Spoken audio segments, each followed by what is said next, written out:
ผู้มีพระคุณทุกท่านตั้งแต่อดีตจนถึงปัจจุบันขณะนี้ทั้งกายกรรมวจีกรรมมโนกรรมทั้งโดยเจตนาก็ดีมิได้เจตนาก็ดีในภพชาติใดๆขอโทษร่วงเกินทั้งหลายจงหมดสิ้นไปจงเป็นอโหสิกรรมมีอายุยืนยาวปราศจากความเจ็บไข้ปราศจากศัตรูภัยอันตรายทั้งปวงด้วยเถิดยังติสรเนนะสาอัตถสีลานิยาจามะข้าแต่ท่านผู้เจริญข้าพเจ้าทั้งหลายขอสมาทานสิกขาบทอันถึงพร้อมด้วยองค์แต่ประการพร้อมด้วยพระไตรสรณคมเพื่อทำให้พ้นซึ่งความแก่ความเจ็บความตายกล่าวคือพระนิพพานอันประเสริฐขอท่านผู้เจริญโปรดตามนำแผ่นะโมตัสสะภะคะวะโตอะระหะโตสัมมาสัมพุทธัสสะนะโมตัสสะภะคะวะโต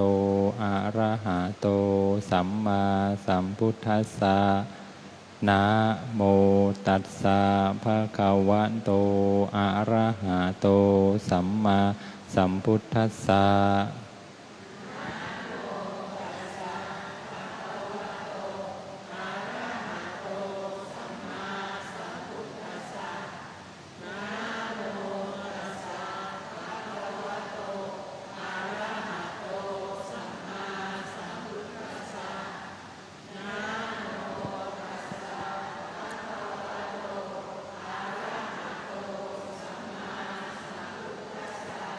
พุทธังสารนังคัจฉามิข้าพระเจ้าถึงซึ่งพระพุทธเจ้าเป็นที่พึ่งเป็นที่ระลึกธัมมังสารนังคัจฉามิข้าพระเจ้าถึงซึ่งพระธรรมเป็นที่พึ่งเป็นที่ระลึกสังฆังสารนังคัจฉามิข้าพระเจ้าถึงซึ่งพระสงฆ์เป็นที่พึ่งเป็นที่ระลึกทุติยัมปีพุทธังสารนังคัจฉามิ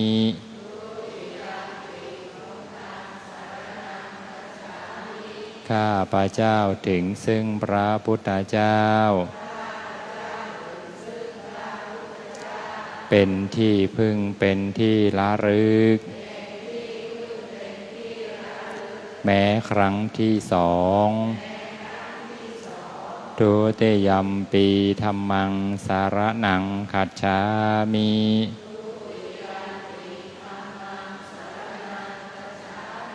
ข้าพระเจ้าถึงซึ่งพระธรรมเป็นที่พึ่งเป็นที่ระลึกแม้ครั้งที่สองทุติยัมปีสังฆังสารนังคัจฉามิ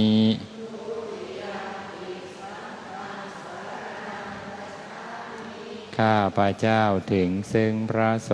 งฆ์เป็นที่พึ่งเป็นที่ระลึกแม้ครั้งที่สองตาติยัมปีพุทธังสารนังคัจฉามิ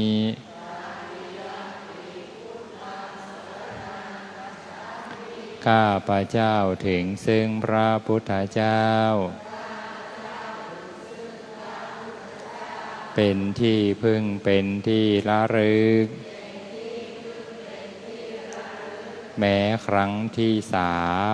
3ตาติยัมปีธัมมังสรณังคัจฉามิ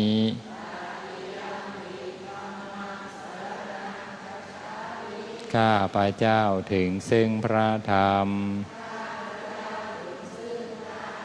เป็นที่พึ่งเป็นที่ระลึกแม้ครั้งที่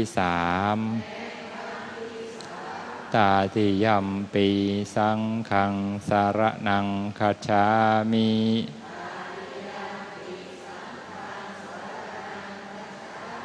ข้าพเจ้าถึงซึ่งพระสงฆ์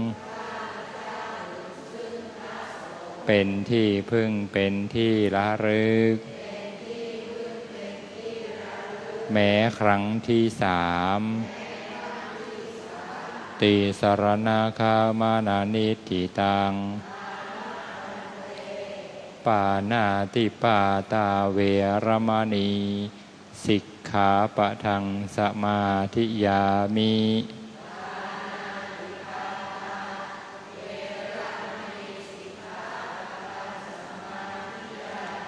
ข้าพเจ้าสมาทานสิกขาบทคือเว้นจากการทำสัตว์ที่มีชีวิตให้ตกล่วงไป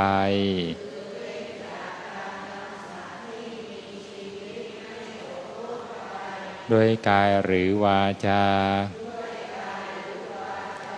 อทินนาทานาเวรมณี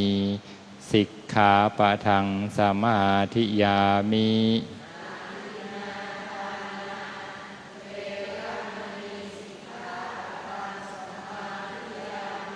ข้าพเจ้าสมาทานสิกขาบทคือเว้นจากการถือเอาพัสดุอันบุคคลอื่นห่วงห้ามอพรหมจริยาเวรมณีสิกขาปะทังสมาธิยามิ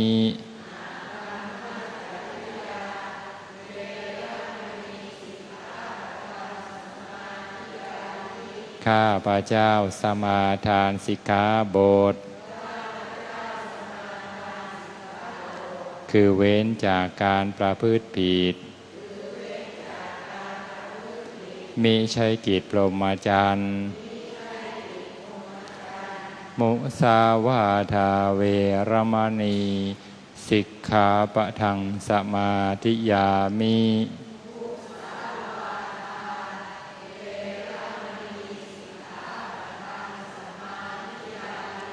ข้าพเจ้าสมาทานสิกขาบทคือเว้นจากวาจาที่กล่าวเท็จไม่จริงล้อลวงผู้อื่นสุราเมรยมัชฌะปมาทฐานาเวรมณีสิกขาปะทังสมาธิยามิ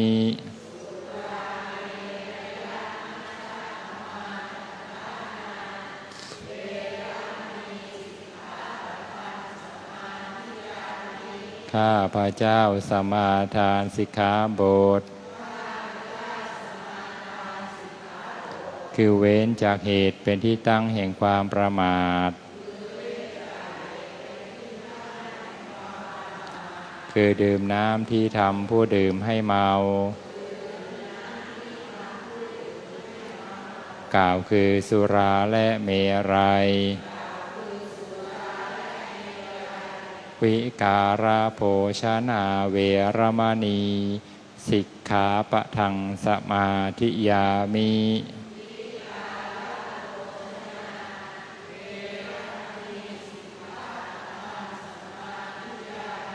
ข้าพเจ้าสมาทานสิกขาบท คือเว้นจากการบริโภคอาหารในเวลาอันผิด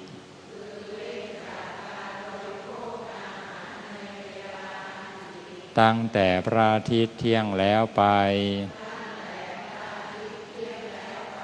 จนถึงอรุณขึ้นมาใหม่นับจากคีตาวาทิตาวิสุกทัสสนะมาราคันทะวิเลปนะธารณะมันธนะวิภูสนัฏฐานาเวรมณีสิกขาปะทังสมาธิยามิ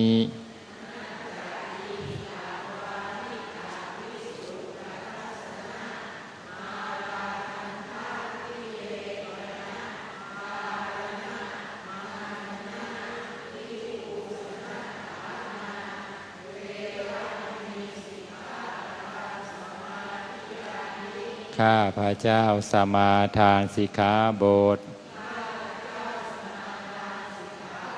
คือเว้นจากการดูฟ้อนรำขับร้องและประโคมเครื่องดนตรีบรรดาเป็นข้าศึกแก่กุศลและทัดทรงตกแต่งประดับประดาร่างกายโดยดอกไม้ของหอมและเครื่องรูปไล้ให้เกิดยั่วยวนต่างๆอุจจาสยนะมหาสยนาเวรมณีสิกขาปะทังสมาธิยามิ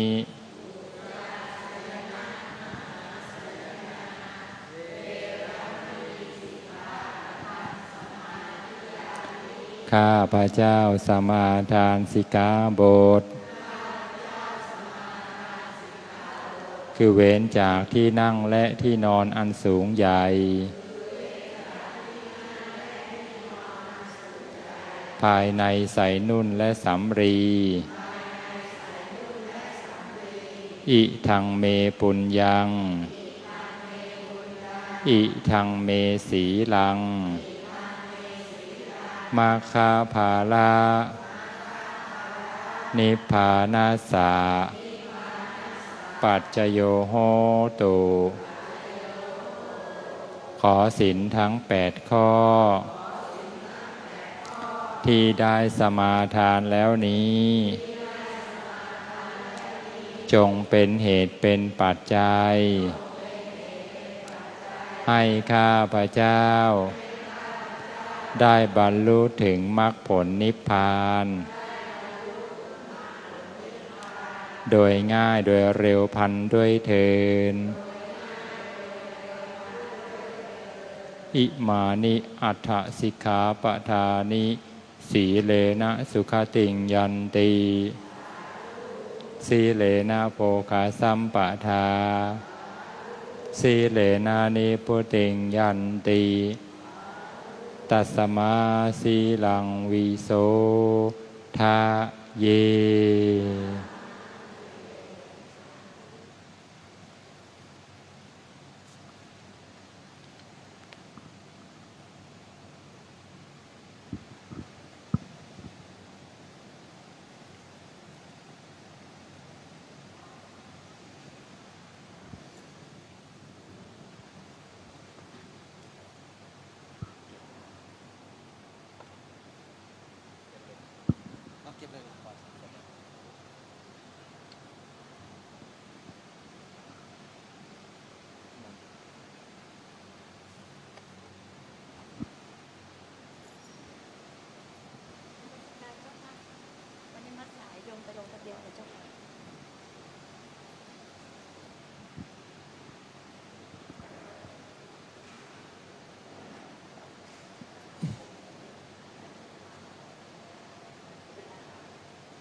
ขอเชิญโยคีผู้ปฏิบัติธรรมปนมมือขึ้นขณะนี้พระอาจารย์มหาประเชิญปัญญาวุโธกำลังจุดเทียนธูปบูชาพระรัตนตรัยอะไรนะไปนั่งเลยที่บอกแดงบอดแดง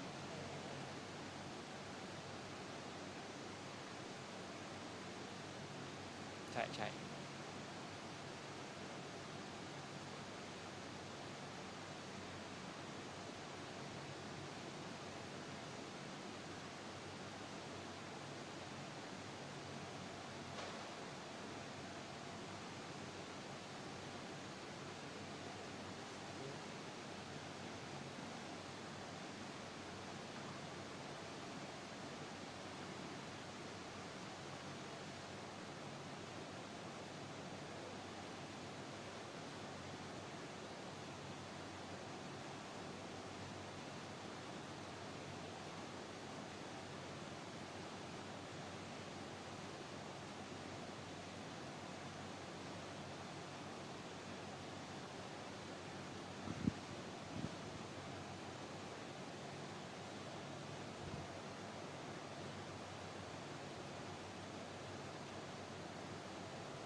พี่หันหน้ามานี่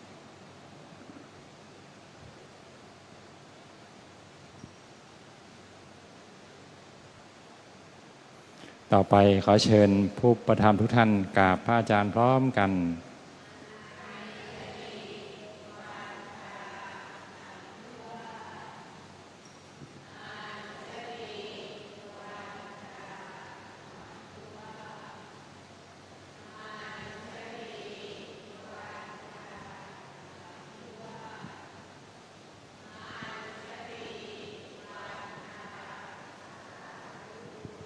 วันนี้สำนักปฏิบัติธรรมได้กราบอาราธนานิมนต์พระอาจารย์มหาประเชิญปัญญาวุโธปริญญาธรรม9ประโยคปริญญาเอกด้านวิปัสสนาภาวนาผู้ช่วยเจ้าอาวาสวัดพระเชตุพนวิมลมังคลารามผู้อำนวยการศูนย์ศึกษาพระอภิธรรมวัดพระเชตุพนพระอาจารย์นั้นเป็นศิษย์พระอาจารย์ใหญ่แซดอรุ่นพี่อาตมาพระอาจารย์เคยไปฝึกที่พม่าเมื่อปีพุทธศักราช 2549 เป็นเวลา 7 เดือนถือว่าพระอาจารย์นั้นเป็นผู้ที่มีความรู้มีความสามารถวันนี้จึงได้กราบอาราธนานิมนต์พระอาจารย์มาให้โอวาทบัดนี้ได้เวลาสมควรแล้วกระผมขอกราบอาราธนานิมนต์พระอาจารย์มหาประเชิญปัญญาวุโธได้ให้โอวาทแก่ผู้ปฏิบัติธรรมด้วยความเคารพอย่างสูง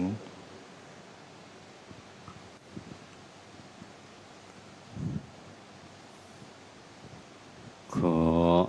แสดงความยินดีถวายความเคารพท่านอาจารย์พระมหาอานนท์โพธิเมธีปริญญาธรรม9ประโยคผู้ช่วยเจ้าวาดวัดพระเชตุพนวิมลมังคลารามผู้อำนวยการศูนย์ปฏิบัติวิปัสสนากรรมฐานวัดพระเชตุพนเจริญพรโยคีชายโยคีหญิงที่มาปฏิบัติในคอร์สวิปัสสนาช่วงนี้ก็หลังสงกรานต์ก็คงจะกลับบ้านกันเรียบร้อยแล้วเหตุการณ์ก็กลับเข้าสู่ปกติแล้วชื่นชมยินดีท่านอุบาสกปาสิกาถ้าตามสำนวนของอาจารย์สยดอวิโรจนะท่านก็เรียกโยคีชายโยคีหญิงโยคีแปลว่าผู้ประกอบความเพียรเนืองๆหรือว่าผู้มีทำเป็นเครื่องตื่นชาคริยานุโยคมีทำเป็นเครื่องตื่นอยู่ตลอดเวลาอนุโมทนาในกุศลเจตนาของญาติโยมสาธุชนทั้งหลายแล้วก็มาสู่ศูนย์การปฏิบัติของวัดพระเชตุพนแห่งนี้ก็ชื่นชมยินดีติดตามข่าวมาตลอดวันนี้ได้มาบรรยายมีการปิติโสมนัสที่ประกอบด้วยญาณพ เพราะว่าในในสายวิปัสสนาด้วยกันเนี่ยเห็นผู้ปฏิบัติหรือได้ยินข่าวก็อนุโมทนาชื่นชมยินดี เพราะว่าการปฏิบัติวิปัสสนากรรมฐานเนี่ยเป็นบุญใหญ่ในบรรดาบุญทั้งหมดเนี่ยจะเป็นบุญกิริยาวัตถุ10หรือย่อลงมาเหลือบุญกิริยาวัตถุ3ศีลไมยทานนามัยก่อนทานนามัยศีลไมยภาวนาไมยภาวนาไมยเป็นบุญ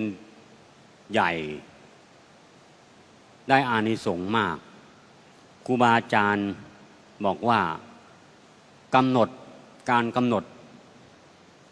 รู้จิตของตนเพียงแค่งูแลบลิ้นช้างกระดิกหูงูแลบลิ้นก็ได้อานิสงส์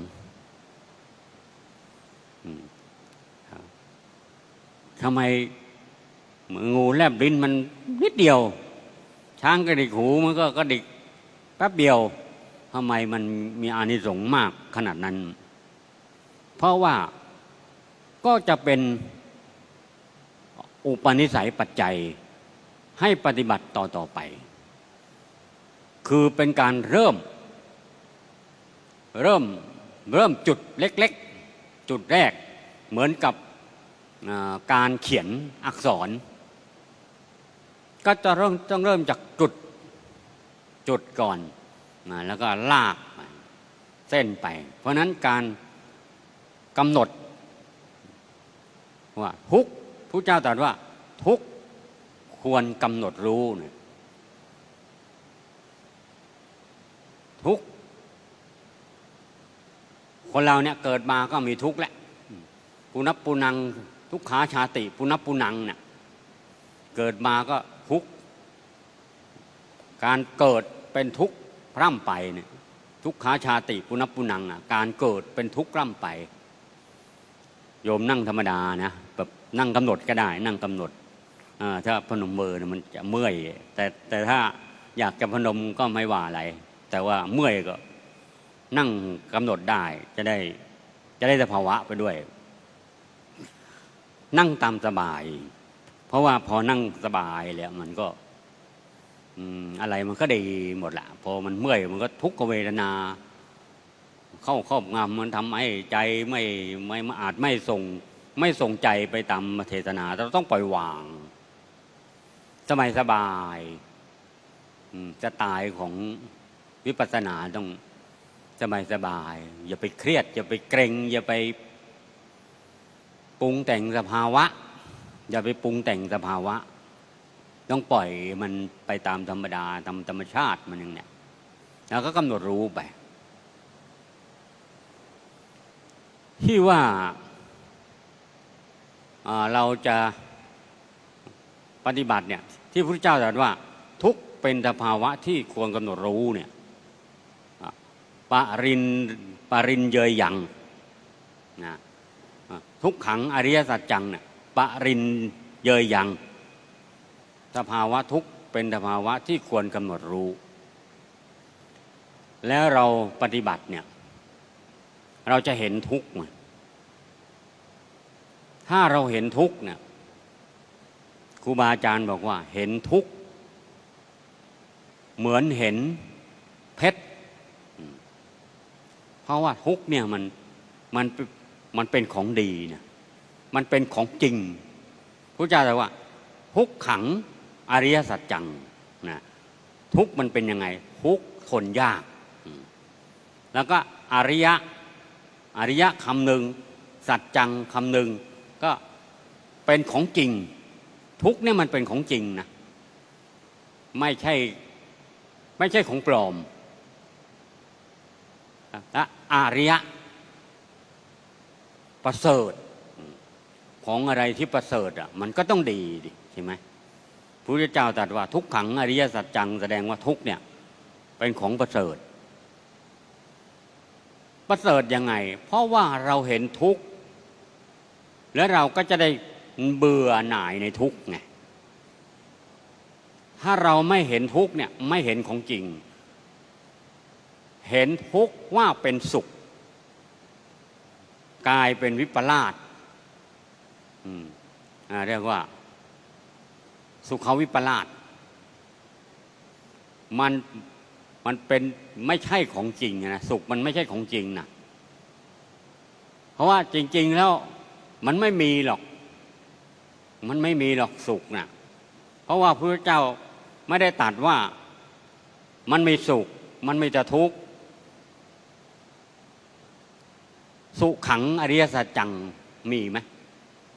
พระเจ้าไม่ได้ตรัสเพราะว่าสุขมันไม่มีมันเป็นของปลอมที่แท้แล้วมันคือทุกข์แล้วทำไมเราคือคิดว่ามันเป็นสุขล่ะเพราะเราชอบอากาศเย็นเนี่ยชอบสวยๆงามๆไม่ชอบเพราะเราชอบไงพอเราชอบมันก็เป็นอิทธารมณ์นั่นแหละเราก็เข้าใจว่ามันเป็นสุขแต่มันอยู่ได้แป๊บเดียวมันก็หายไปแล้วไอ้อารมณ์ที่เราชอบเนี่ยมันอยู่ไม่นานเดี๋ยวมันก็หายไปพอสุขมันหายไปมันก็กลับไปทุกข์เหมือนเดิมเพราะงั้นเมื่อเห็นทุกข์เหมือนเห็นเพชรเห็นของดีเพราะว่าเป็นของประเสริฐเป็นธรรมะของพระพุทธเจ้าเมื่อเห็นทุกข์เราจึงเบื่อหน่ายในทุกข์เมื่อเบื่อหน่ายในทุกข์แล้วสภาวะก็จะไปเรื่อยๆทุกข์เมื่อใดบุคคลเห็นด้วยปัญญาว่า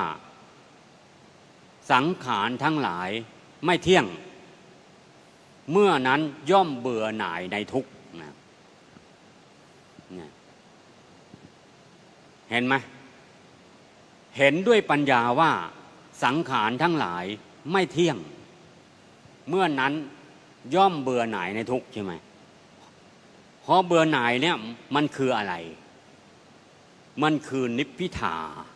มันเริ่มขยับไปแล้วจากที่เราเห็นด้วยปัญญาว่านี้สังขารทั้งหลายไม่เที่ยงเป็นทุกข์ไม่ใช่ตัวไม่ใช่ตนเนี่ยเมื่อนั้นย่อมเบื่อหน่ายในทุกข์พอเบื่อหน่ายเป็นนิพพิทาเมื่อนิพพิทาเกิดแล้วย่อมคลายกำหนัดวิราคะพอนิพพิทาเกิดวิราคะก็เกิดตามมาวิราคะก็ย่อมคลายกำหนัดเมื่อคลายกำหนัดย่อมหลุดพ้นเห็นไหมญาติโยมสาธุชนทั้งหลายเริ่มจากการที่เราเห็นทุกข์นะเมื่อเราเห็นทุกข์แล้วอย่าทำหน้าเย่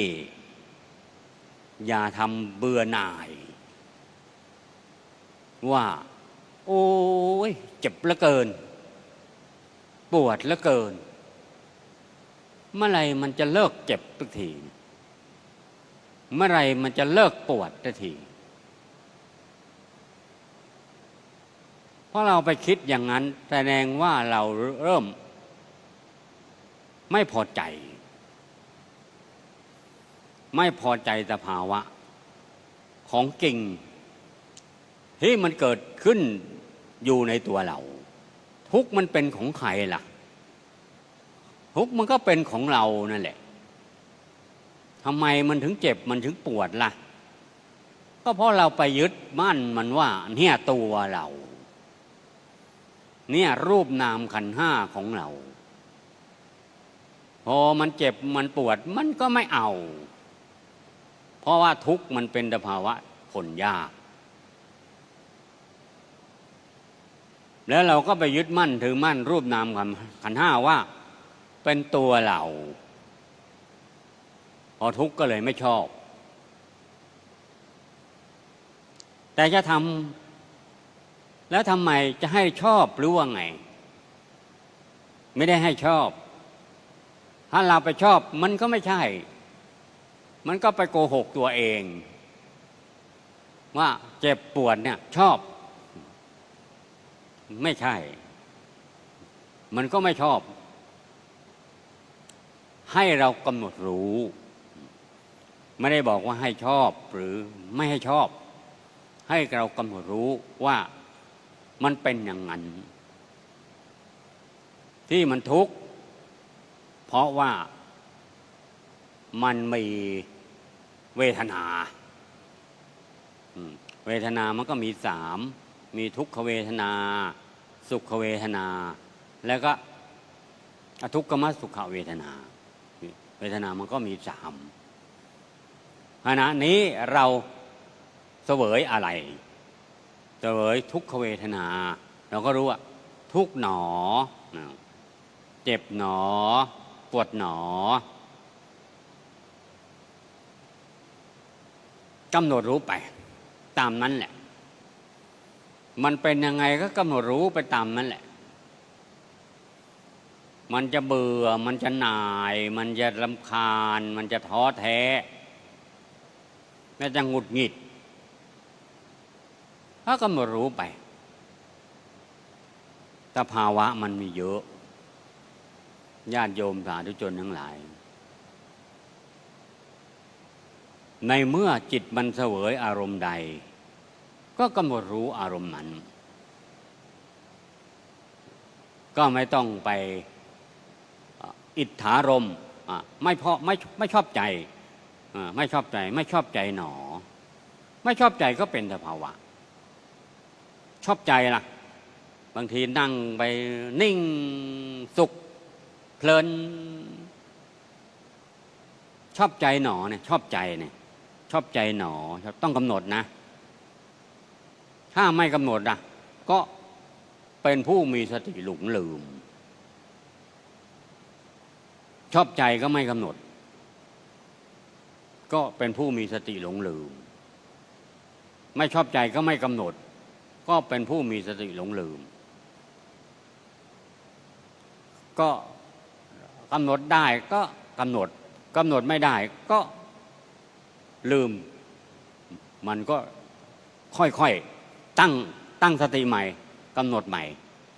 เพราะการเจริญวิปัสสนากรรมฐานคือการเจริญสติในขณะที่เราเจริญสติมันก็มีสติหลงลืมมากกว่า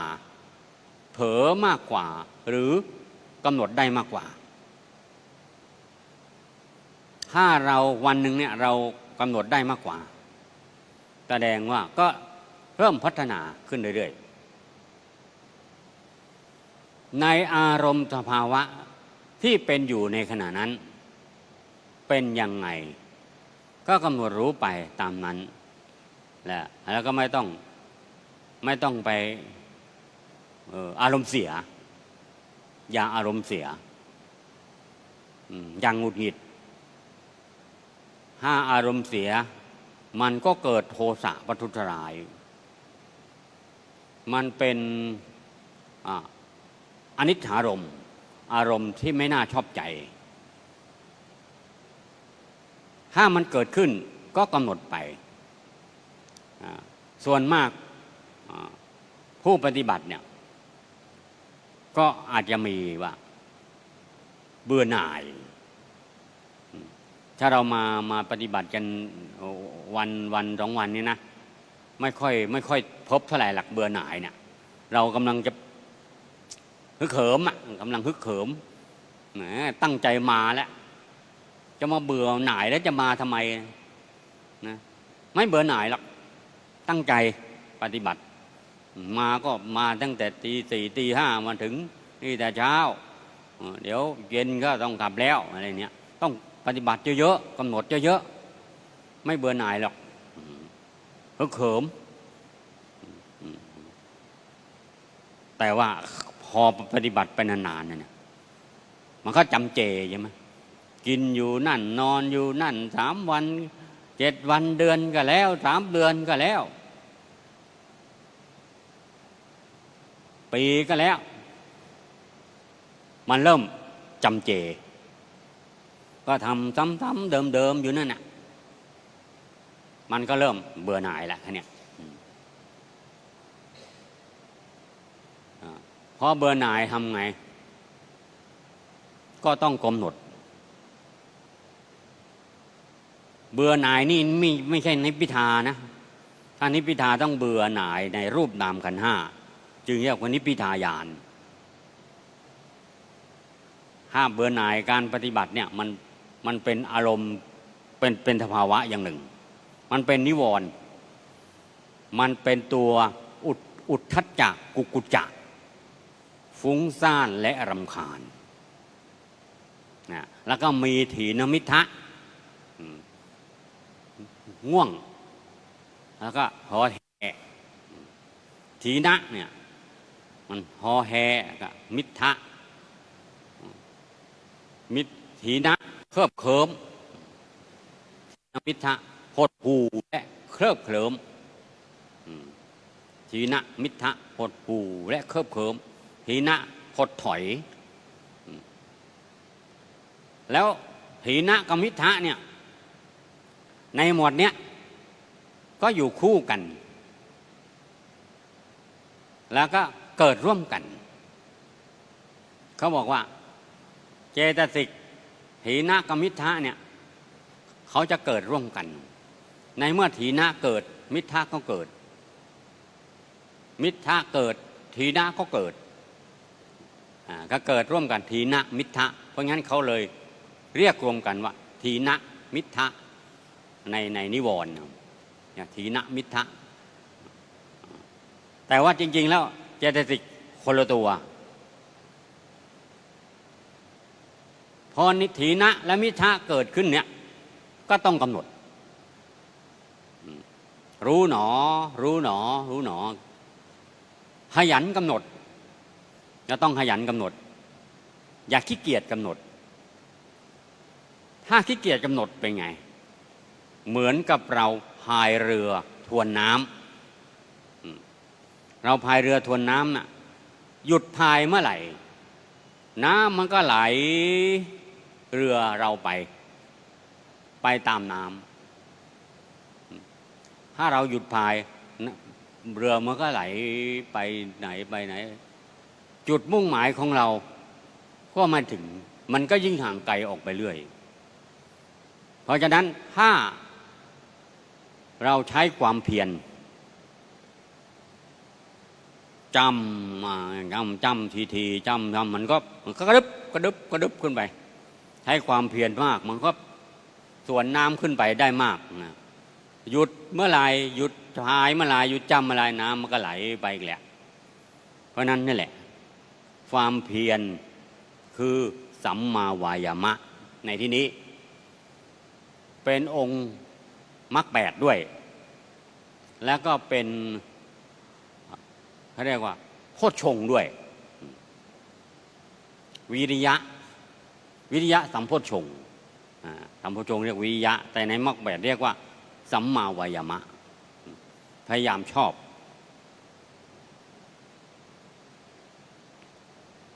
ในขณะที่เราทำความเพียรมันจะเกิดอารมณ์ขึ้นมาเยอะแยะมากมายจิตตานุปัสสนาข้อนี้ก็สำคัญจิตมันคอยจะคิดเราต้องคอยกำหนดคิดหนอถ้าเราไม่คิดก็ไม่ต้องไปกำหนดบางคนไปกำหนดยังไม่ได้คิดเลยคิดหนอแล้วแสดงว่าไปดักมันก็ไม่ใช่ไปดักมันไว้ก่อนที่มันจะคิดก็เลยคิดหนอก่อนไปกำหนดดักมันไว้ก่อนผลที่สุดไม่ได้ผลหรอกมันก็คิดเหมือนเดิมแหละเพราะว่าความคิดคนเราเนี่ยมันห้ามไม่ได้หรอกเขาให้กำหนดเขาไม่ได้ห้ามก็บอกอย่าไปคิดอย่าไปคิดไปห้ามจิตไม่ให้คิดไม่ได้ห้ามไม่ได้หรอกไม่เชื่อลองดูก็ได้ครูบาอาจารย์บอกไปห้ามไม่ได้หรอกจิต จิตมันมีหน้าที่คิดมันก็ต้องคิดจะไปห้ามให้คิดไม่ได้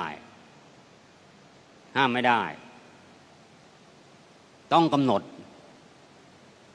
คิดหนอคิดหนอคิดหนอมันคิดก็คิดหนอคิดหนอคิดหนอคิดหนอกำหนดย้ำมันไปจนมันดับจนความคิดมันดับหนอมันดับไปคิดก็กำหนดอีกอย่างนี้ไปเรื่อยๆถ้าเราไปอารมณ์เสียคิดทำไมบอกไม่ให้คิดก็ยังจะคิดเนี่ยอย่างนี้ก็คืออารมณ์เสียแล้วเรียกว่าโทสะโดนเรียกว่าโดนสองเด้งความคิดเข้ามาเขาให้กำหนดไม่กำหนดกลับไปปรุงแต่งอีกไปประทุษร้าย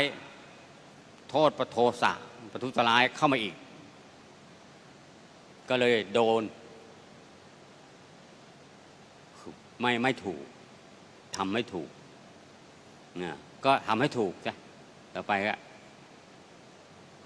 กำหนดคิดก็กำหนดคิดหนอคิดหนอไปในเรื่องกำลังใจของคนปฏิบัติ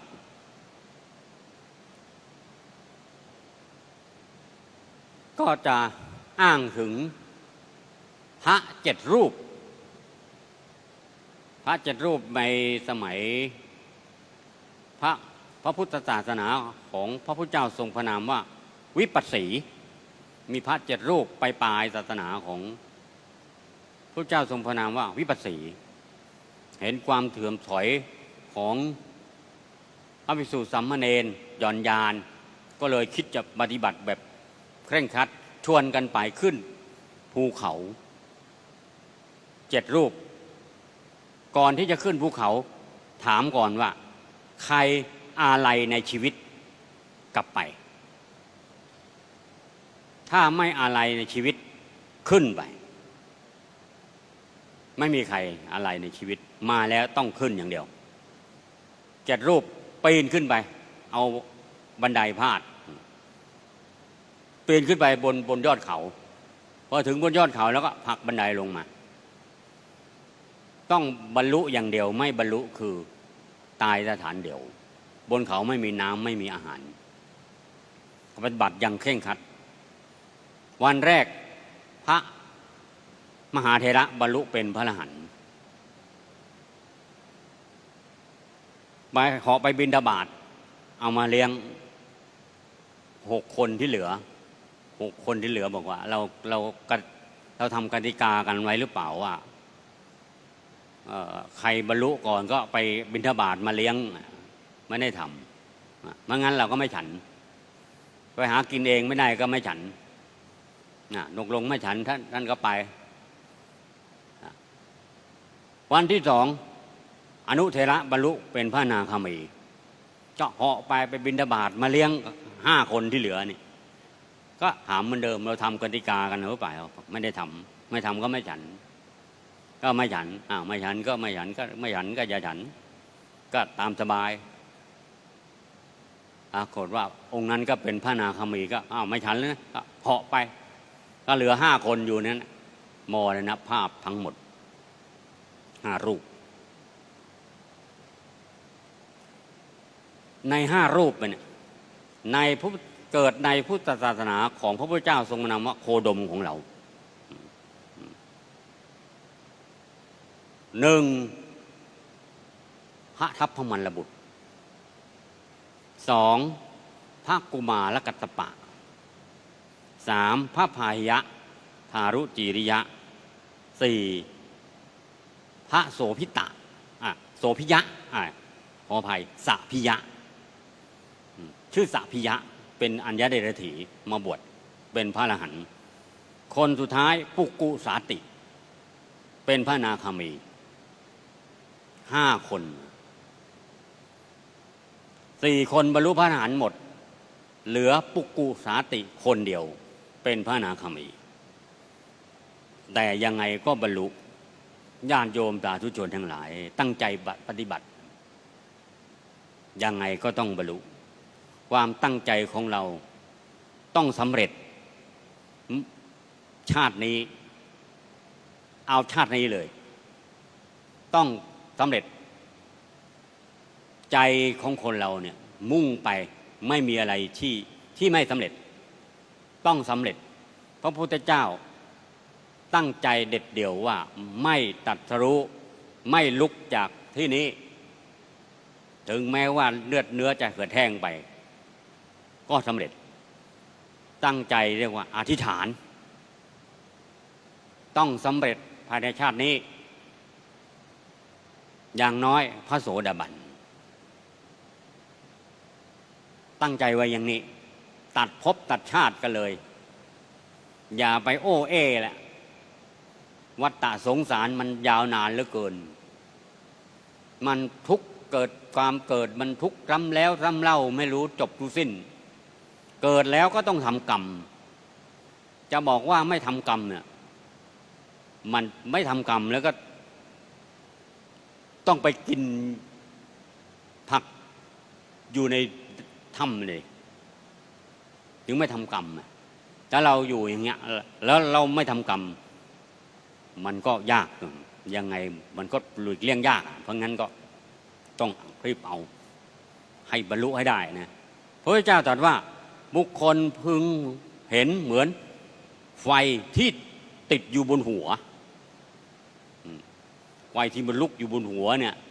เราต้องรีบดับมันใช่ไหมแล้วไปปล่อยให้มันลุกไหม้หัวเราเนี่ยมันไม่ได้อะเพราะงั้นทุกเนี่ยมันต้องรีบกำจัดมันได้วัฏฏะสงสารน่ะมันต้องรีบกำจัดอย่าไปเอาไว้นะกิเลสอย่าไปเอาไว้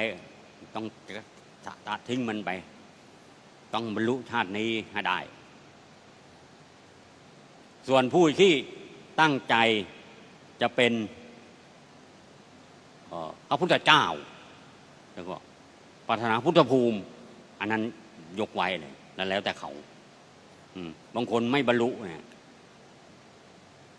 แต่ตั้งใจจะเป็นพุทธเจ้าก็ปิดกั้นเลยมรรคผลนิพพานปิดกั้นเลยแล้วก็ตั้งใจเป็นเอตทัคคะอย่าง5 องค์เนี่ยที่เขาไม่บรรลุบนยอดเขาเพราะเขาตั้งใจจะเป็นเอตทัคคะเขาปรารถนาเป็นเอตทัคคะแล้วก็ได้เป็น3 รูป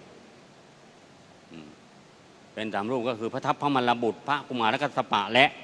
พระพาหิยะเพราะเขาปรารถนาเอตทัคคะ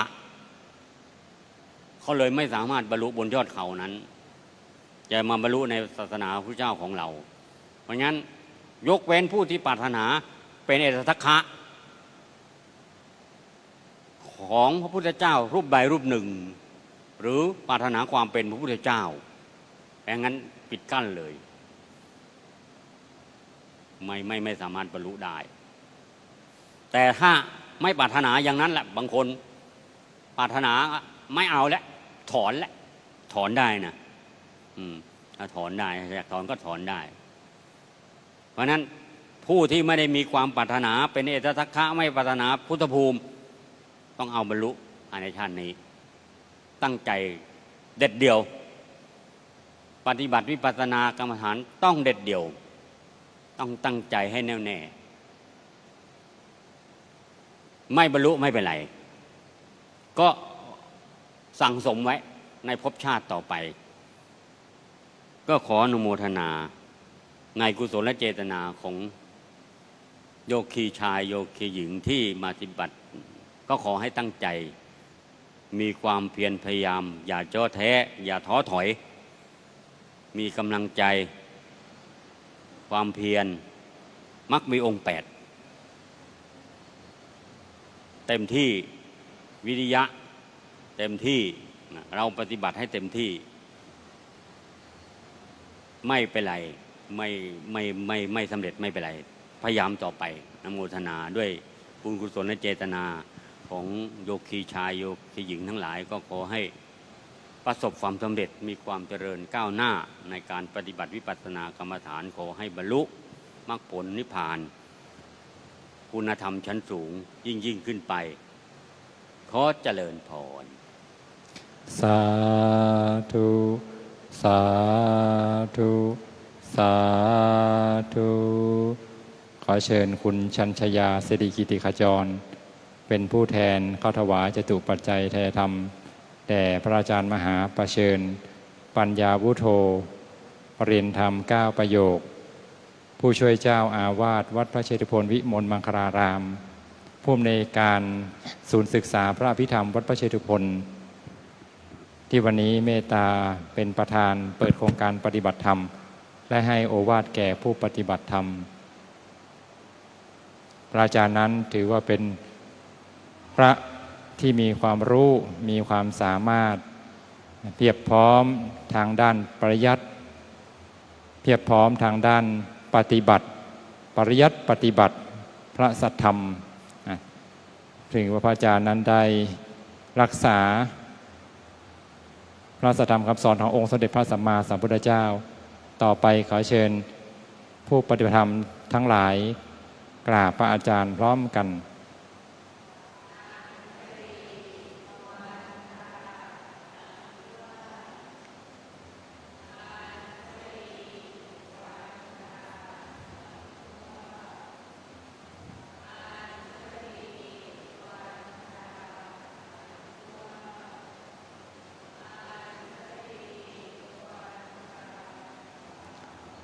ขอกราบขอบพระคุณในความเมตตาของพระอาจารย์มหาประเชิญปัญญาวุโธที่ได้เป็นประธานเปิดโครงการปฏิบัติธรรมและให้โอวาทแก่ผู้ปฏิบัติธรรมด้วยความเคารพอย่างสูง